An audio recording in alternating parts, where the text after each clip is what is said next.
অন্যান্য রাষ্ট্রের চোখে চোখে রেখে প্রধানমন্ত্রী তারেক রহমান দেশের সার্বভৌমত্ব বজায় রেখেছেন বলে জানিয়েছেন বিএনপির সিনিয়র যুগ্ম মহাসচিব রুহুল কবির রিজভী। সকালে রাজধানীর কাকরাইল ডিপ্লোমা ইঞ্জিনিয়ারিং ইনস্টিটিউটে স্কুল ও কলেজ শিক্ষক কর্মচারী সমিতির অভিষেক ও আলোচনা সভায় একথা জানান তিনি। বলেন, প্রধানমন্ত্রী তারেক রহমান অন্য কোনো দেশের রাষ্ট্রনীতির উপর নির্ভর করেন না। তিনি অন্যান্য রাষ্ট্রের চোখে চোখ রেখে পররাষ্ট্রনীতি অনুসরণ করে দেশের সার্বভৌমত্ব বজায় রেখেছেন। এ সময় তিনি আরও বলেন, বিএনপি সরকার ক্ষমতায় আসার পর গত 5 মাসে রাষ্ট্রীয় পৃষ্ঠপোষকতায় কেউ গুম হয়নি।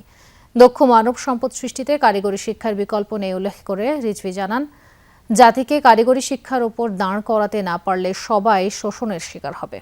তারেক রহমান ক্ষমতাসীন হওয়ার পর থেকে রাষ্ট্রীয় পৃষ্ঠপোষকতায় আমরা কাউকে গুম হওয়ার কথা শুনিনি।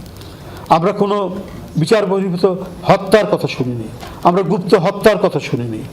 আমরা টাকা পাচারের কথা শুনিনি। আমরা ব্যাংক লুট করার কথা শুনিনি। অনেক শক্তিশালী দেশ মনে করে যে তাদের কথা অনুযায়ী চলতে হবে, কিন্তু চোখে চোখ রেখে নিজের স্বাধীন সার্বভৌমত্ব রাষ্ট্রকে ধরে রাখতে পেরেছেন তারেক রহমান।